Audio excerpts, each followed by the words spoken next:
keluarga sakinah. Ini sebagaimana disebutkan oleh Allah Subhanahu wa taala dalam Al-Qur'an, A'udzubillahi minasyaitonir rajim. Wa min ayatihi an khalaqa lakum min anfusikum azwajan litaskunu ilaiha wa ja'ala bainakum mawaddatan wa rahmah inna fi dzalika laayatin liqaumin yatafakkarun. Dan di antara tanda-tanda kekuasaannya adalah Dia menciptakan untukmu istri-istri dari jenismu sendiri, ya, maksudnya dari bangsa manusia. Litaskunu ilaiha. Nah, ini kata sakinah itu diambil dari kata litaskunu ilaiha. Ya, litaskunu ilaiha itu artinya supaya kamu cenderung dan merasa tenteram kepadanya. Wa ja'ala bainakum mawaddatan wa rahmah, dan dijadikan di antara kalian itu mawaddah, rasa cinta, wa rahmah, dan rasa kasih sayang. Inna fi dzalika laayatin liqaumin yatafakkarun. Sesungguhnya pada yang demikian itu terdapat tanda-tanda, terdapat ayat-ayat bagi kaum yang berpikir. Nah, para jemaah sekalian, jadi menjadikan keluarga kita sebagai keluarga yang sakinah itu merupakan tujuan, ya, merupakan tujuan dari aktivitas kita berkeluarga. Keluarga yang kita jadikan sebagai tempat tinggal itu sebisa mungkin menjadi keluarga yang di situ kita merasa nyaman, ya, kita merasa nyaman, kita merasa tenteram di dalamnya, dan bukan sebaliknya. Jangan sampai keluarga yang kita tinggali, rumah yang kita tinggali itu menjadi sebuah neraka gitu ya, atau menjadi sebuah penjara yang kalau kita masuk di situ ingin cepat-cepat keluar menghirup udara bebas. Maka pada pertemuan kali ini kita akan membahas mengenai hal tersebut. Baik, pertama, jadi kalau di buku HPT ini disebutkan mengenai sebenarnya apa itu yang dimaksud dengan keluarga sakinah. Ya. Jadi keluarga sakinah itu kan berasal dari dua kata, ya. Yang pertama keluarga, yang kedua sakinah. Keluarga dalam bahasa Arab itu artinya al-ahlu, ya. Al-ahlu itu artinya keluarga. Dan secara istilah, ya, keluarga itu artinya orang yang tinggal dalam seisi rumah, ya. Orang yang berada dalam seisi rumah yang memiliki hubungan kekerabatan, yang memiliki hubungan kekerabatan. Ada keluarga itu yang sifatnya keluarga kecil, ya. Keluarga kecil itu keluarga yang terdiri dari orang tua, kemudian anak, ya, itu paling minimal, ya. Dalam sebuah keluarga itu ada orang tua, ada anak. Meskipun ada juga, ya, keluarga tertentu yang hanya terdiri dari suami istri saja, karena mungkin belum dikaruniai anak, ya. Atau mungkin ada anak, tapi anaknya sudah besar-besar semua sehingga anaknya sudah tidak tinggal di rumah itu, ya, sudah keluar, sudah punya rumah sendiri, sudah punya tempat tinggal sendiri. Itu pun masuk dalam kategori keluarga, ya. Nah, sedangkan keluarga besar, ya, kalau tadi keluarga kecil itu keluarga yang terdiri dari orang tua dan anak. Ada juga istilah keluarga besar. Ya, keluarga besar itu yang ada tambahan selain keluarga inti tadi. Ya, bisa jadi di situ ada saudara, ya, bisa jadi di situ ada kakek dan nenek, ya, bisa jadi ada paman dan bibi atau kerabat-kerabat yang lain, itu pun juga disebut dengan keluarga. Nah, di dalam Al-Qur'an Allah Subhanahu wa taala menyebut atau istilah keluarga itu dengan pertama al-ahl, ya. Sebagaimana disebutkan dalam surat At-Tahrim, Allah berfirman, ya ayyuhalladzina amanu qu anfusakum wa ahlikum nar. Ya. Wahai orang-orang yang beriman, qu anfusakum, jagalah diri kalian, wa ahlikum, dan keluarga kalian, naro, dari api neraka. Nah, ini merupakan peringatan dari Allah Subhanahu wa taala supaya kita memperhatikan keselamatan keluarga kita. Tidak hanya perhatikan keselamatan diri sendiri saja, ya, tapi kita juga harus memperhatikan keselamatan keluarga kita dengan cara mendidik anggota keluarga kita sehingga menjadi para ahli surga dan tidak menjadi penghuni neraka. Nah, kemudian sakinah, ya, kata sakinah itu berasal dari sakana yaskunu, yang artinya itu tenang, kemudian tidak bergejolak, ya, itu arti dari kata sakinah. Atau kalau tinggal, ya, sakana yaskunu itu juga bisa diartikan tinggal. Misalnya saya tinggal di rumah, ana askunu fi hadza al-bait. Nah, itu kata sakinah. Ya, sakana yaskunu. Sedangkan secara istilah itu di Al-Qur'an ada banyak, ya, ayat-ayat yang menyebut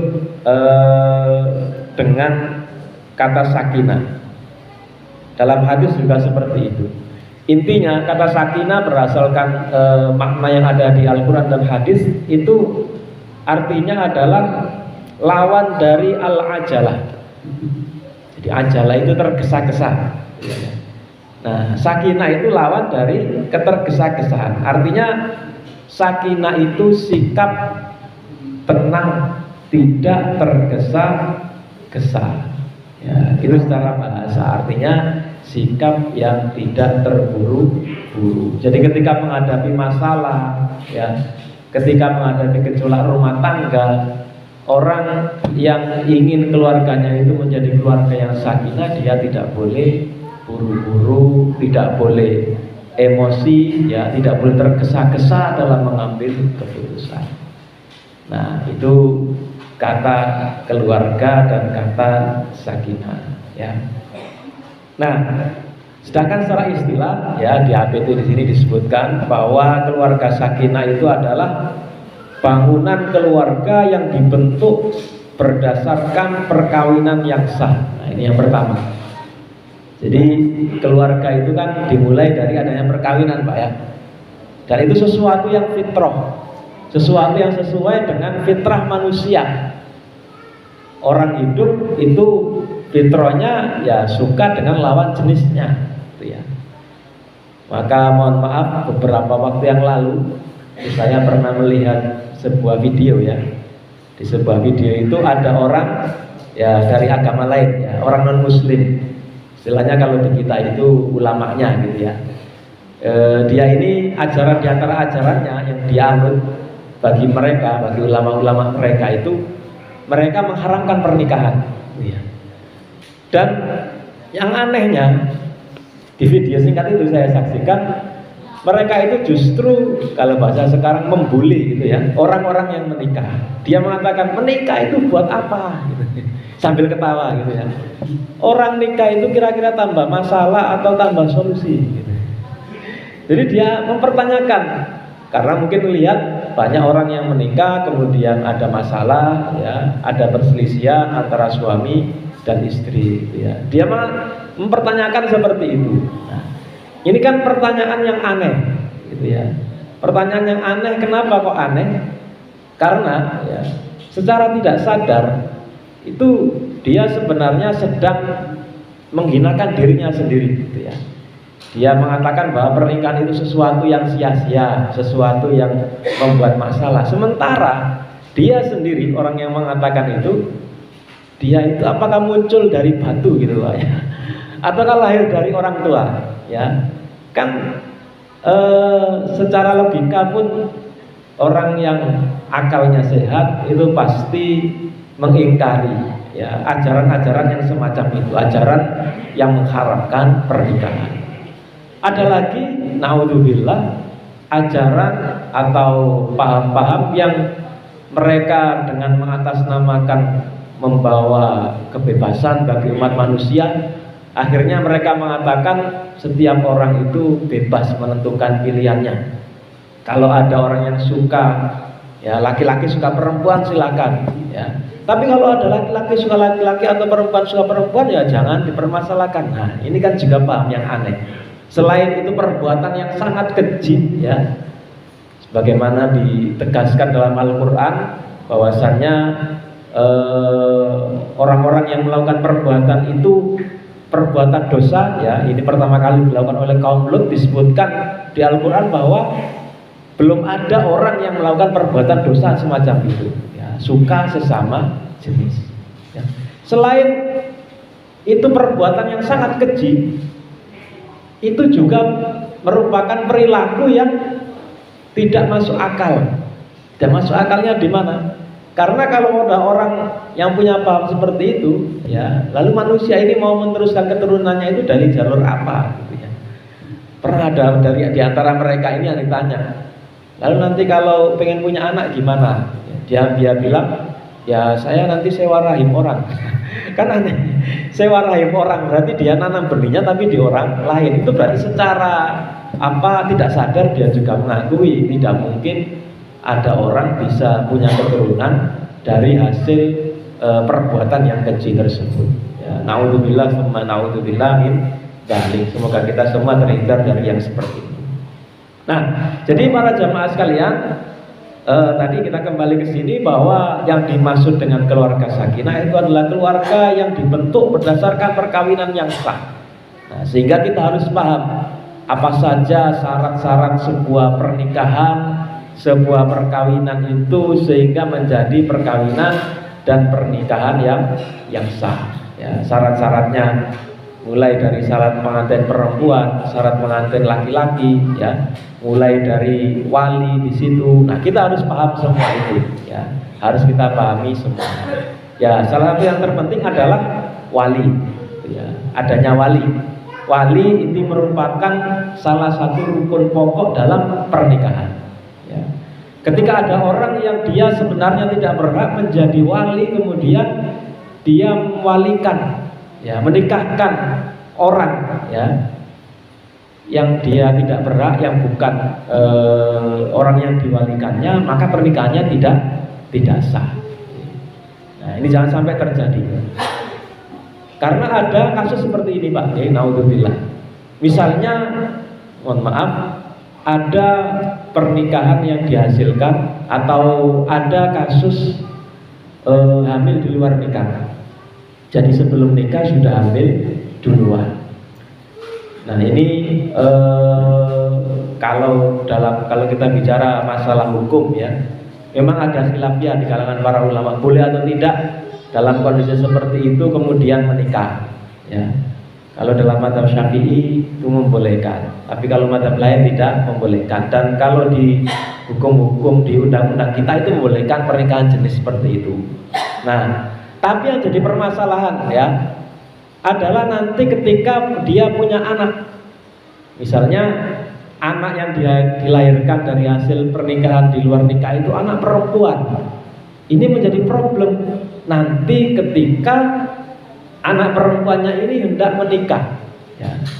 Meskipun secara biologis, ya, ayah yang menjadi bapak dari anak perempuan tadi yang di luar nikah itu merupakan ayah biologis, tetapi dalam pandangan syariat Islam, ya, menurut mayoritas ulama, dia tidak berhak menjadi wali dari anak tersebut. Nah, ini kan yang paling tahu, ya, apakah dia benar anaknya atau tidak, itu kan yang melakukan, ya, kedua orang tuanya. Makanya ketika terjadi kasus seperti itu, ya, orang tuanya harus berani jujur, berani terus terang, ya, kalau misalnya mohon maaf ada kasus seperti itu. Bahkan saya pernah diceritai, Pak, oleh salah satu kepala KUA, gitu, ya. Dia mengatakan kalau biasanya anak yang di luar nikah itu kan anak pertama. Nah, ini ada kasus bukan anak pertama, dia mengatakan anak ketiga. Alhamdulillah, kok bisa seperti itu, ya? Iya. Ini sebelum menikah itu, ya, sebelum tanggal pernikahan itu ternyata ibunya mengaku bahwa anak yang ketiga ini sebenarnya bukan anak dari suami yang sah. Nah, ternyata itu ya akhirnya kemudian berubah walinya. Kalau kasus seperti ini walinya wali hakim. Nah, baik, kita kembali ke sini. Jadi pertama dari awal membangun rumah tangga itu dihasilkan dari perkawinan yang sah. Otomatis untuk menuju ke perkawinan yang sah ini juga kita harus memperhatikan ya, sebelum menuju ke jenjang pernikahan itu kan ada beberapa tahapan. Itu sebisa mungkin harus dilalui dengan tahapan-tahapan yang suci. Jangan sampai tercampur dengan perbuatan-perbuatan buruk. Ya, meskipun mungkin bagi kebanyakan orang itu tidak lazim gitu ya. Ada orang kok menikah tanpa pacaran, itu mungkin bagi masyarakat sesuatu yang aneh. Tapi kalau dalam syariat Islam itu bukan sesuatu yang aneh, itu justru sesuatu yang benar gitu ya. Ya sebelum menikah memang perlu mengenal satu sama lain ya. Tapi batasan-batasan saling mengenal itu harus kita jaga ya. Anak-anak kita harus kita perhatikan.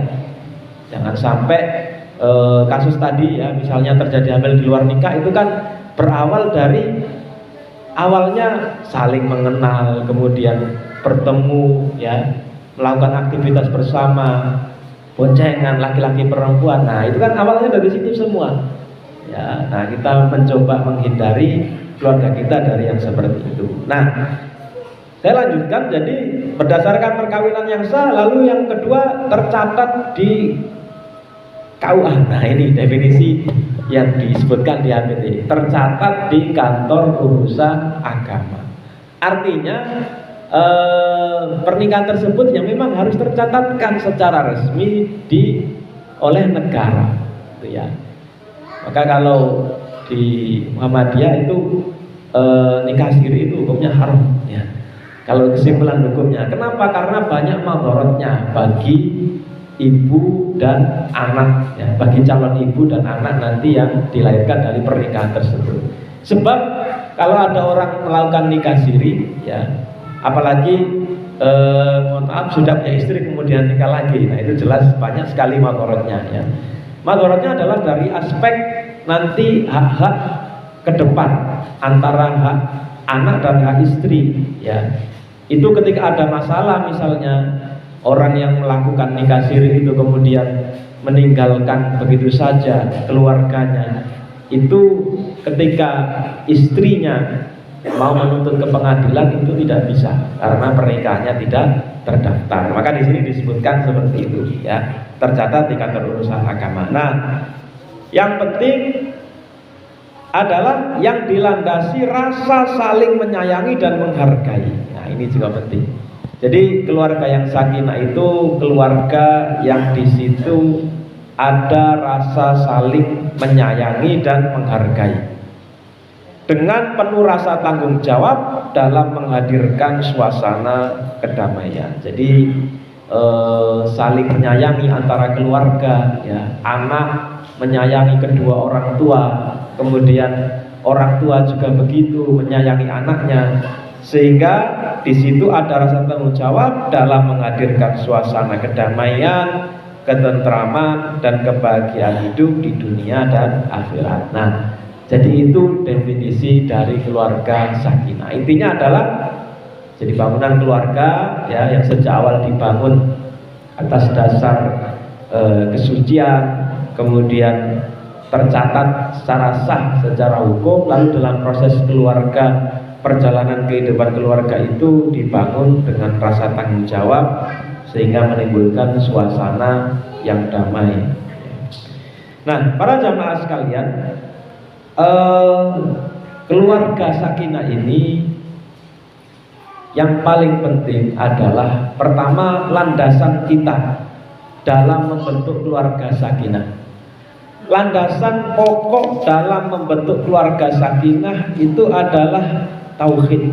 Nah, ini yang paling penting ya. Sebelum kita bicara yang lain-lain, yang paling penting landasan kita dalam berkeluarga. Dan secara umum landasan kita dalam melakukan banyak amalan, dalam bermasyarakat, gitu ya, dalam menjalani profesi kita, landasan paling penting adalah tauhid. Ya. Apa maksudnya? Tauhid di sini adalah keimanan kita kepada Allah Subhanahu wa taala. Ya, meyakini bahwasannya hanya Allah Subhanahu wa taala lah Tuhan yang paling berhak disembah. Satu-satunya Tuhan yang paling berhak disembah. Tuhan yang berhak untuk diibadahi. Kita meyakini bahwasannya Allah lah pencipta alam semesta, ya, yang mengatur alam semesta. Kita meyakini bahwa Allah memiliki al-asma al-husna, nama-nama mulia, ya, nama-nama mulia yang sempurna, yang tiada tandingnya. Nah, dengan melandaskan kita berkeluarga itu kepada tauhid, ya, mengesahkan Allah Subhanahu wa taala, maka dalam menjalani kehidupan, ya, dalam menjalani hidup berumah tangga, kita menyadari bahwa semua proses dan kehidupan kekeluargaan harus berpusat kepada Allah. Dalam artian, dalam menjalankan aktivitas yang paling berhak kita taati secara mutlak itu hanya Allah Subhanahu wa ta'ala. Ya. Suami dalam keluarga, ya, atau seorang ayah dalam keluarga itu memang dia posisinya sebagai kepala rumah tangga. Ya. Kalau ibarat negara itu dia presidennya, gitu ya. Jadi istilahnya kekuasaan tertinggi itu ada di tangan dia dalam keluarga itu. Nah, tapi wewenang dan kekuasaan yang dimiliki oleh seorang suami itu bukan wewenang yang mutlak tanpa batas. Ya, istri memang wajib taat kepada suami. Bahkan Rasulullah pernah mengatakan dalam salah satu hadis, "Lau kuntu amiron rojulan ayyasjuda li rojulin la amartu imro'atan an yasjuda li zauji au kama qala sallallahu alaihi wasallam." Kalau aku boleh, ya, memerintahkan orang untuk sujud pada orang lain, aku akan perintahkan istri untuk sujud kepada suami, karena besarnya hak yang dimiliki oleh suami. Tetapi, ya, ketaatan pada suami itu terbatas ketika apa yang diinginkan suami, ya, apa yang diperintahkan suami itu selama tidak termasuk perbuatan maksiat. Ya. Misalnya ada seorang suami yang nyuruh anaknya sholat, ya, nyuruh anaknya sholat. Adzan maghrib, ya, anaknya main di luar, dipanggil, ayo sholat. Ternyata bapaknya malah duduk nonton TV. Nah, itu kan berarti nggak benar, ya. Atau ada suami menyuruh anaknya untuk mencuri, ya. Atau ada suami sebaliknya, ya, bukan menyuruh maksiat tapi melarang dari perbuatan taat kepada Allah Subhanahu wa ta'ala. Melarang istrinya untuk ikut pengajian misalnya, atau melarang ini, melarang itu, yang di situ termasuk perbuatan maksiat. Maka bagaimanapun anggota keluarga tidak boleh menaati perbuatan tersebut, ya. Sehingga ketika landasan pembentukan keluarga sakinah ini adalah tauhid, dalam artian ketaatan kita kepada Allah Subhanahu wa ta'ala, maka akan terjadi harmonisasi dalam kehidupan rumah tangga. Ya, itu tadi saling mengingatkan, Pak, ya. Kalau ada istrinya yang keliru, diingatkan. Ada suaminya yang keliru, diingatkan. Misalnya ada seorang suami melihat istrinya keluar rumah, ya, keluarnya nggak jauh, ya, hanya di depan rumah nyapu gitu saja, tapi dia tidak pakai kerudung. Nah, ini kan sesuatu yang terlarang, ya, membuka aurat. Nanti kalau ada orang lewat kan bisa lihat auratnya. Nah, maka suami punya kewajiban mengingatkan istrinya. Ada seorang bapak melihat anaknya HP-an, ya. Anak sekarang kan kalau masalah HP ini tidak usah diajari, Pak, ya. Anak saya yang 2 tahun itu sudah bisa buka-buka HP sendiri. Nah, lihat anaknya main HP, ternyata yang dibuka itu naudzubillah sesuatu yang kurang baik, ya. Sesuatu yang ya masuk kategori halal yang berbau maksiat. Nah itu harus tegas orang tua terhadap anak yang seperti ini. Gitu ya. Intinya saling mengingatkan. Nah, landasan tauhid ini dalam konteks keluarga sakinah itu kita terapkan sejak awal membentuk keluarga, mulai dari proses pemilihan pasangan. Pertimbangan utama seseorang dalam memilih pasangan, ya, atau orang tua, gitu ya. Orang tua ketika sudah tahu anaknya, lihat anaknya sudah mau beranjak atau masuk usia pernikahan, maka pertimbangan utama dalam menerima atau menolak seseorang yang menjadi calon istri atau calon suami itu harus berlandaskan tauhid. Dalam artian apa? Sebagaimana sabda Rasulullah SAW, dalam memilih pasangan itu ada banyak kriteria, ya. Ada karena melihat dari rupanya, melihat dari hartanya, melihat dari keturunannya, dan melihat dari agamanya. Dan Rasulullah bersabda, "Fadfar bidzati taribat yada."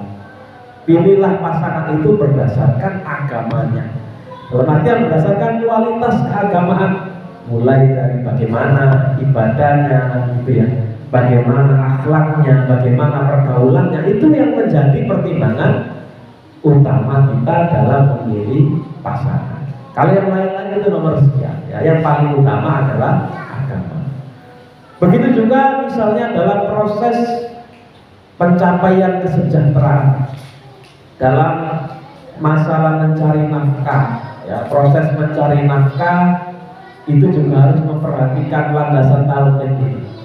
Ya, sehingga ketika mencari nafkah, memilih pekerjaan, itu pertimbangan utama itu bukan berapa bayarannya, berapa penghasilannya, berapa gaji yang akan saya dapatkan kalau saya memilih pekerjaan ini. Tapi pertimbangan utama sebelum itu semua adalah apakah pekerjaan yang saya lakukan itu halal. Nah itu ya, maksud landasan tauhid itu seperti itu. Jadi kita melibatkan Allah terus dalam setiap perjalanan kehidupan rumah tangga. Ya, kita lihat pekerjaan ini kira-kira apakah ada hal-hal yang bertentangan dengan hukum Allah. Ya, kira-kira apakah ada unsur-unsur yang diharapkan. Ya, terutama kalau pekerjaan itu nanti hasil darinya itu untuk menafkahi keluarga. Ya, jangan sampai kita memberi makan keluarga itu dari rezeki yang haram. Ya, karena disebutkan dalam salah satu hadis, ya, yang kurang lebih maknanya adalah setiap daging yang tumbuh dari rezeki yang haram, ya, dari nafkah yang haram itu fannaru auladi, yang paling berhak membersihkannya adalah api neraka. Naudzubillah, tsumma naudzubillah min dzalik. Selain itu, landasan tauhid ini juga harus kita terapkan dalam proses pemecahan masalah. Ya. Ketika terjadi masalah dalam keluarga, itu ada tahapan-tahapan penyelesaiannya. Kalau di dalam surat An-Nisa itu Allah berfirman, ya, menjelaskan mengenai kalau ada seorang istri, ya, yang tidak taat terhadap suaminya. Nah ini kan berarti terjadi problem dalam rumah tangga, gitu ya. Fa'iduhun. Maka tahapan pertama itu, ini kalau yang salah suaminya, yang salah istrinya, Pak, ya. Nah, kalau yang salah istrinya itu maka tahapannya fa'iduhun, nasihati, nasihati. Jadi kamu ini salah begini. Nasihati baik-baik, gitu ya. Tapi kalau tetap tidak mau menurut, wahjuruhunna bil mawdajin, isaranjang, ya, nggak diwaw istilah orang sini. Nah kalau tidak mau, baru fadribuhun. Fadribuhun itu pukullah, berikan pukulan fisik. Nah, tapi pukulan fisiknya itu jangan dibayangkan seperti orang yang ahli tinju itu, ya, sampai memar-memar. Ada ulama yang menafsirkan, ya, salah seorang sahabat, yang dimaksud dengan fadribuhun itu memukul dengan kayu yang besarnya itu sebatang siwak. Siwak Pak ya? Siwak itu kan kecil. Kira-kira kalau ada orang dipukul pakai siwak, geli atau malah kesakitan gitu ya. Ya intinya berikanlah edukasi yang mendidik ya. Tapi Allah Subhanahu wa taala juga mengancam ya para suami, para laki-laki yang berbuat zalim ya terhadap istrinya, bahwasannya Allah Subhanahu wa taala itu juga balasannya akan diberikan terhadap orang-orang yang berbuat zalim itu juga sangat pedih. Nah, maka para jamaah sekalian, ketika terjadi masalah seperti itu,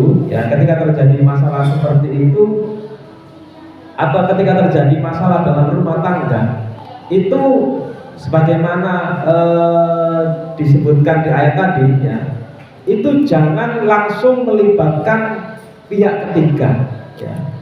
Jangan langsung melibatkan orang lain, tetapi diselesaikan dulu secara internal ya. Tadi kan disebutkan kasusnya itu kalau terjadi istri yang membangkang ya. Begitu juga suami juga diancam, kalau suaminya zalim diancam oleh Allah, innallaha kana 'aliyyan kabira. Allah itu Maha tinggi lagi Maha besar. Jadi masalah sepelik apapun itu kalau bisa diselesaikan dulu secara internal ya. Karena kebanyakan kasus permasalahan rumah tangga yang terjadi itu semakin menjadi masalah, semakin melebar masalahnya itu kan biasanya gara-gara campur tangan pihak ketiga ya.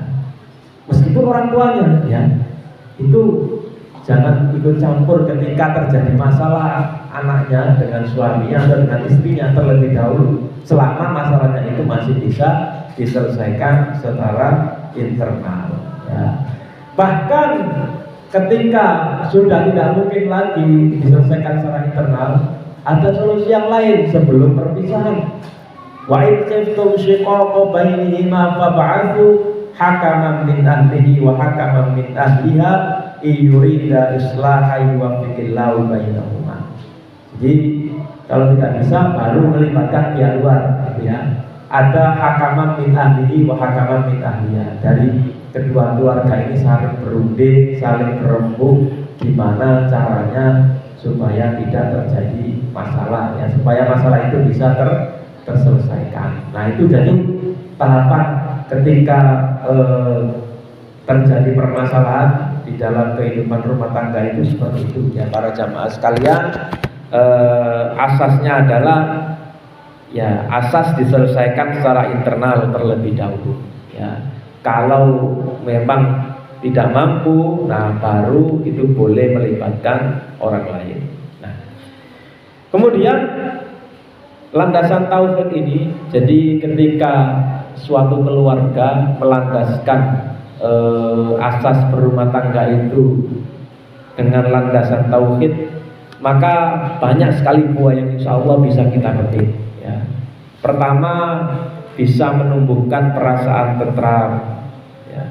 Kemudian mendorong keberhasilan, meluruskan arah dalam kebingungan, dan meredam frustasi dalam kehidupan ya. Jadi kita menyerahkan segala permasalahan kita kepada Allah Subhanahu wa ta'ala. Orang yang melandaskan kehidupan rumah tangganya ini berdasarkan landasan tauhid, maka akan terjadi saling percaya satu sama lain ya. Suami mempercayai istri, istri mempercayai suami. Ini juga asas kepercayaan, ini asas yang sangat penting ya.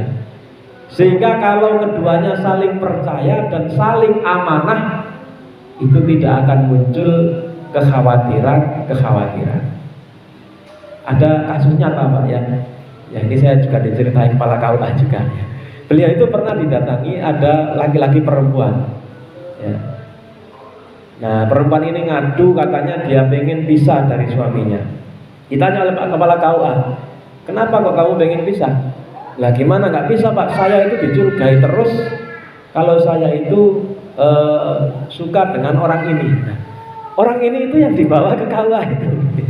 Jadi dia datang dengan laki-laki mengadukan ke kepala KUA kalau suaminya curiga bahwa si ibu ini punya hubungan dengan laki-laki yang dibawa. Nah, kepala KUA ya tinggal gampang lah, itu buktinya kan memang begitu gitu ya. Nah ini kan berarti karena ada unsur ketidakpercayaan, ya, ada unsur tidak amanah antara pasangan sehingga menimbulkan hal tersebut. Nah lalu buah dari ketahuan kita, ya yang terakhir adalah menghindarkan munculnya orientasi egoistis. Jadi pasangan itu tidak memikirkan diri sendiri. Itu tadi, ya, saling amanah, menjaga kepercayaan,